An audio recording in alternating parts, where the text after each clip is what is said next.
All right, looks like we are live. As Clint from Dodgers Nation would say, coming at you live from Waikiki. For you, for East or West Coast, it is 11:18. For me, it's 8:18. But had to do this show. Hopefully, you watch later. Probably not much tonight. That's okay. Hopefully, this little light doesn't run out on me. But we have a lot to talk about. It was a great day. Just a great day for baseball, for Dodgers baseball. Man, you can't beat it. So let's get started. We will look first at the Drillers.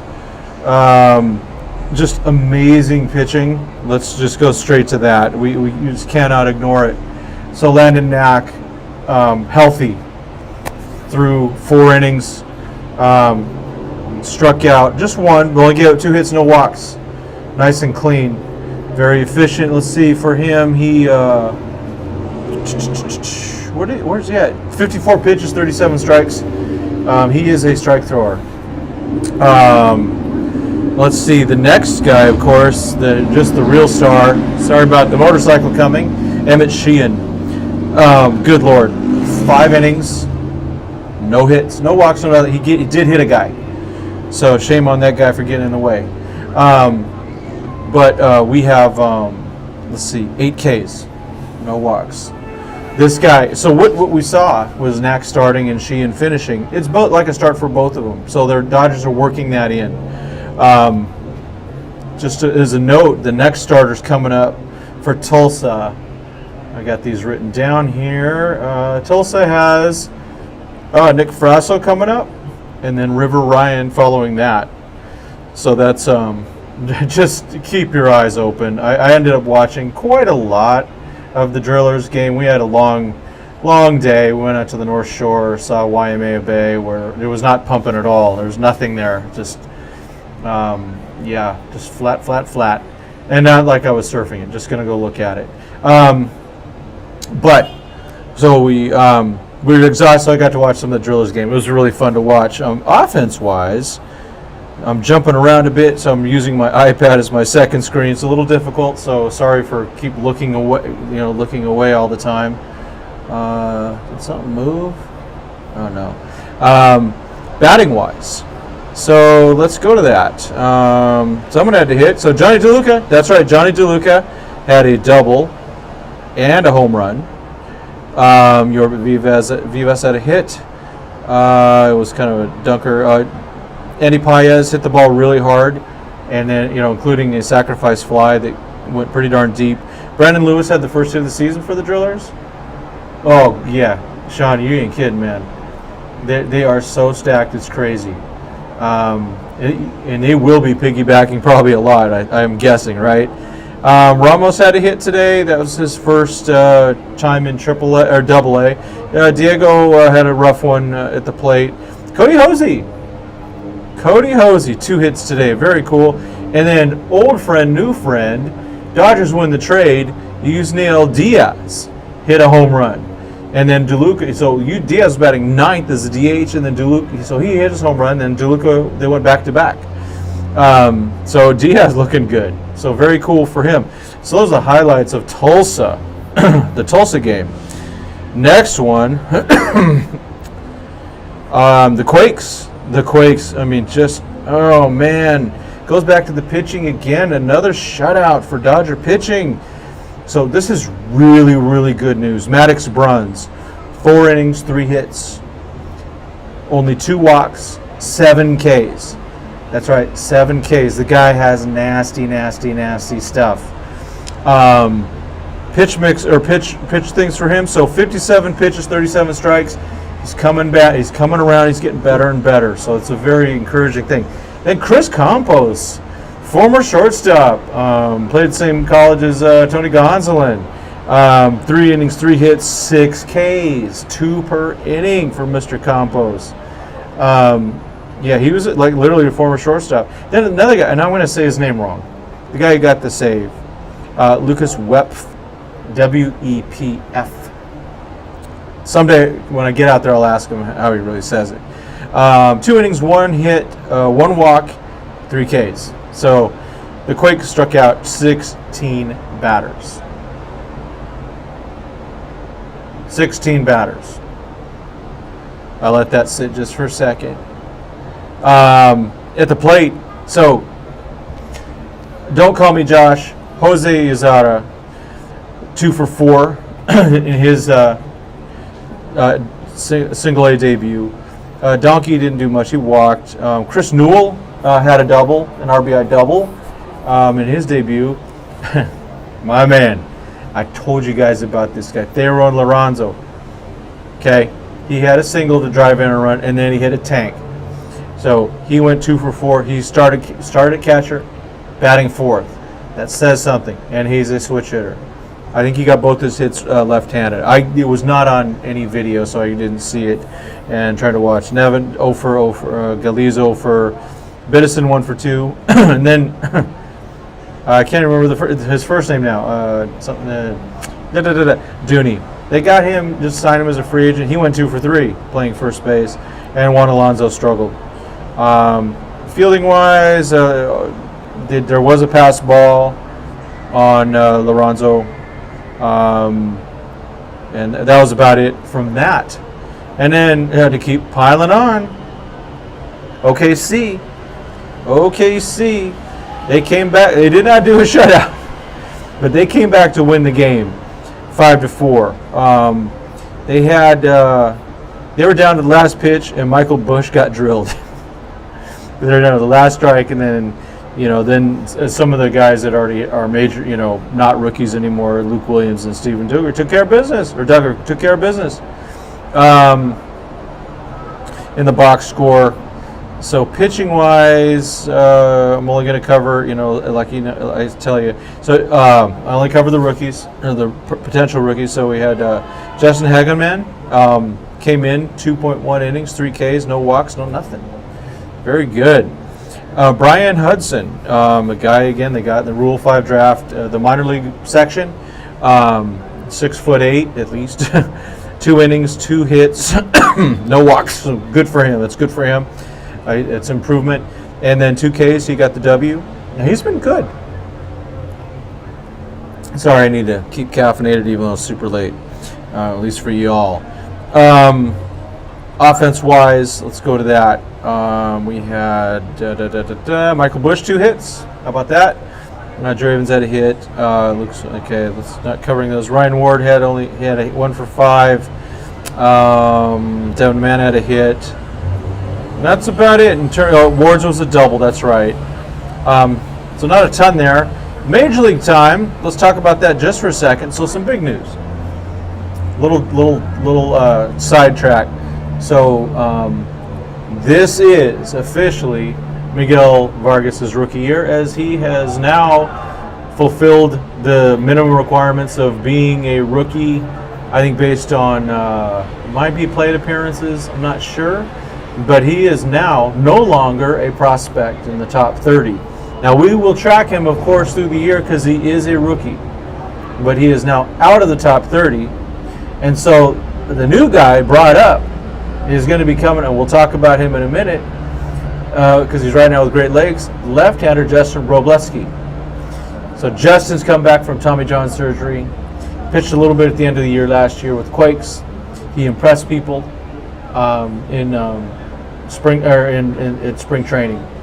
So keep an eye on him. He enters in at number 30, and he's going to be starting in the next few days for the Loons.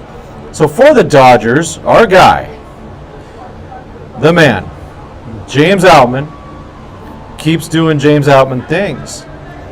He had 2 hits and a walk, and he was the only rookie that played. He's the only one at all. So I'm going to talk about Andre in a second.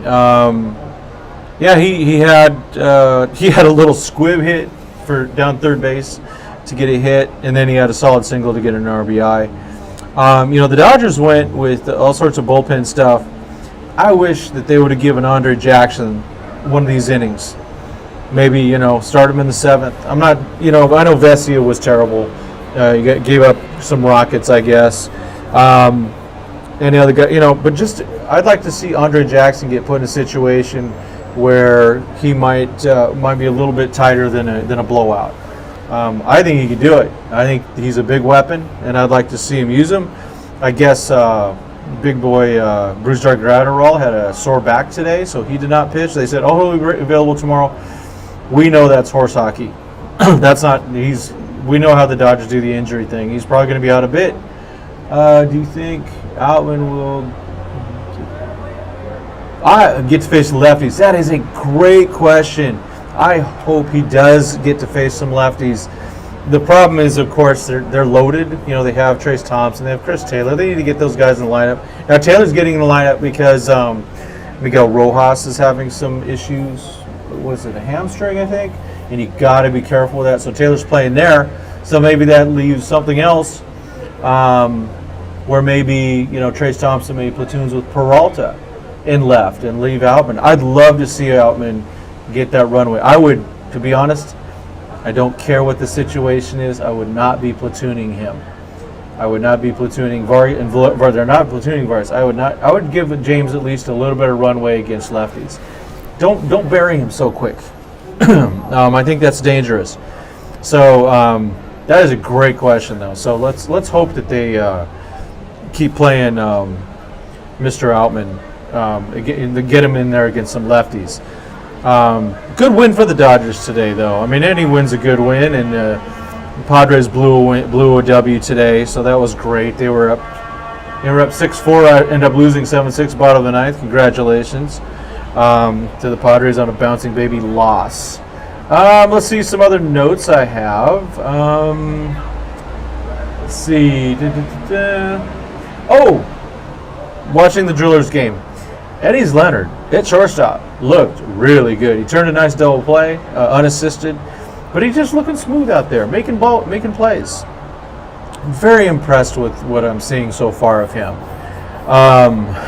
So that's awesome because there is a gap in terms of shortstop right now. They're let's go. I'm going to go back to OKC just for a minute. I can't even remember who played shortstop today. It's probably Lucas Williams is my guess. Lucas Williams. Not really a prospect, but he is doing well. And so maybe he's found something. Last I heard, the Dodgers are pretty good at finding talent, or finding gold nuggets in piles of dirt. They did it with Chris Taylor, they did it with Max Muncy, they've done it with other guys. With pitching, they've been, Yancy Almonte all of a sudden is really good. And maybe they're doing that. Maybe they're doing that with Lucas Williams. But really the number one prospect that's above, or double A or above for shortstop, and the only one really is Eddie's Leonard. So, I probably called him Leonard. Eddie's Leonard. Let me be better at that. Sorry, Eddie's. So he's looked really good at short. I think they're going to keep him there a lot. Now watch them start at third base tomorrow. But I think he's legit defensively. Some other news. Brad Tunney from Great Lakes Loons announced that Ronan Kopp will be the Great Lakes 2023 opening day starter. Oops, sorry about that. Which is very cool. Ronan is a definite friend of the show. In fact, his let's see. Let's see. 100% Outman. Yeah, Sean, I agree. He did well against them in the minors. And I see a question about how did Bruns did really well. Bruns 4 innings, 57 pitches, 2 walks, 7 Ks. So that's really good. He didn't hit anybody. Gave up, I think, 3 hits. So it was not on video, so I couldn't see it. But he did really well. So we love that. That guy is just full of potential. I got to make sure I can see these comments. I keep moving stuff around, so sorry about all that. I got to see my notes here. Again, I got a little iPad as my second screen, so it's a little bit of a struggle bus for me today. But we're moving along. So Great Lakes will follow that. So Kopp first, then Ben Kasparia second. Previously mentioned Justin Wrobleski third, Yon Castro, who they also got in the Rule 5 minor league part, it will be fourth. And then this is really cool news. Adolfo Ramirez, the strike throwing machine. The guy has the best control in the Dodgers minor league system. He has a chance to start. So that's really cool to see Adolfo get a chance to go. For Tulsa, like I said earlier, they're going to follow up with Frasso and then River Ryan. And then the Quakes, their starters in this next order will be Peter Hubick, Jeremy Rosario, Luis Valdez, left-hander, and Peyton Martin, a 2022 draftee, and he's a right-hander. So get out to some games if you can. If you can go see the Quakes or go see any of these teams, I mean, it's exciting. They're loaded. Tulsa is just, I think Tulsa is the most stacked. I was looking at their lineup. Every one of the guys has at least been in the top 30 at some point. 6 of them are in the current top 30, and that wasn't including the starting pitcher and Emmett Sheehan, who also came in. So they are loaded. They're the most loaded team, it looks like. But just going through the Quakes, Peter Hubick was 2021 pick. He looked really good last year. Jeremy Rosario, it's all about getting some control. He has amazing stuff. Luis Valdez is a lefty. Doesn't throw. He's not one of the hard throwers, but he's a lefty and he's crafty and he's a real young guy. I think he's not even 20 yet. And then Peyton Martin, I think, is only 18, maybe 19, and he was a draftee last year. And they're very high on him. Everyone's getting very high on that. That sounded wrong. People are very high on him. Let's see. There was another. Yeah. Let's see if I have any other notes here. Yeah, that's it. One heck of a day for Dodgers prospects. It's really cool to be able to cover. Any update on October? So he had TJ. He'll be out. I can't remember when he said he had it. I think he's out all year though. Kind of a bummer. I missed. I didn't get to see him pitch last year before he got hurt. He was there at the Quakes. I just missed him. I'm going to try to vary my days a little bit this year when I go, so I can. It would end up seeing a lot of the same pitchers because of my schedule. But I'm going to try to vary it and just maybe work on Fridays and then go on a Tuesday or a Wednesday or whatever. Whenever there's a different pitcher, because I want to get, first of all, I want to get a bunch of shots. I want to get a bunch of pictures and videos of different pitchers. That's fun, and they will usually follow the same schedule. So, like today, it was Bruns, Campos, and Webb. I think there's 18 pitchers on the roster. I think it's something like that. They will throw kind of the same guys. They'll do the piggybacking thing. Peyton Martin's going to probably throw no more than 50 pitches. Valdez probably the same thing. These guys are all very young. Hubick hopefully will throw a little bit more. This is his second year, so I think they'll extend him like they extended Bruns. I couldn't be more stoked about Bruns, his day today, and I'm sure he's very happy. The kid deserves it, man. I mean, geez, he was a rough year last year for him. So looking forward to tomorrow. I'm not sure if I do record, it's going to be super late. We're going to Luau tomorrow night. And frankly, if I don't have anything, I mean, if I don't get a chance, I mean, I'll always have my phone with me, so I will be looking at stuff, but we'll see. I'll try to do something. Let's see. I hope. Fully recovers. They are doing better at TJs. Yeah, just TJs are better than shoulders. Shoulders are rougher. So hopefully Octavio can come back. I still remember when he signed it quite a few years ago. He had braces, and now he's a big kid. He's probably 6'2", 6'3", and there's a lot of potential there. But yeah, it's really too bad that he got slowed down by that. And I don't know what his schedule is for the Rule 5 draft. We'll find out about that as we go. It's just weird to calculate some of these guys when they start them, when they signed them, how old they were. I'll have to look at what Eric Steven has put out because he's the best at all that stuff. truebluela.com. So make sure to check them out. Please do check out the work that we are doing. Let's see. So sites to check out. I got Steven's site now. Okay, Stephen Douglas's site is Hot Stove Baseball Talk 7. It is in the description. So please click on Steven's work. He does work for both, for me, but his main site, he has his own site. And so, like, he did a little quick interview with Nick Biddison, and he's going to have a few more coming that's going to show up on our site. So I appreciate him doing that. And then, of course, we have the Dodgers Prospects podcast, who I work, that's with Casey Porter, which is also, he is Dodgers Daily, as you all know. And he has, really just go to his Instagram. If you really want to see some action, he's really good at all that stuff. What's the timetable with Alex Reyes? So, I've heard July. And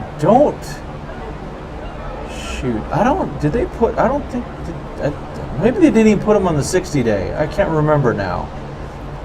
Let's take a quick look at that while we're here.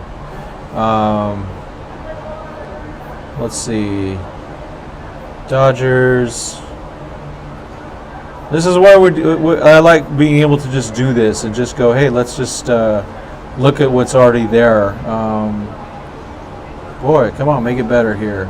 We go, what I do, you just go in here and you go down roster, and then you can go to the 40-man, and then we can see Alex Reyes. Yep, just the 15 days, so maybe it's quicker. That's a great question. I know it's not prospect related, but it's Dodger, it's important. I don't need to get notifications from the Dodgers. I get enough, probably like the rest of y'all. I get a ton of email from them. So yeah, he's on the 15-day. Let's look at that real quick. So Trinan's on the 60, Pep's on the 15, Jimmy Nelson's on the 15. That's right, they put him back on. He's, dang it. Yeah, that's right. Looked like he was coming around too. Daniel Hudson's on the 15-day. He's slow. Gonzalez, JP Fireeisen, he will probably not be back. Walker, F.N. Bueller, he probably won't be back, but you never know. Justin Brule's been killing it in the minors, looking good. So, boy, a lot of injuries there. Oh boy, but yeah, Alex Reyes, it'll be great to have him, get a shot at coming back and also going, like any of these guys, going to the prior lab and fixing some of the things that needed to be fixed. Excuse me. Cold cough I had in spring training seems to be coming back again.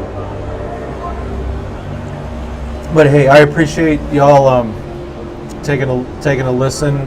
Please pass it along.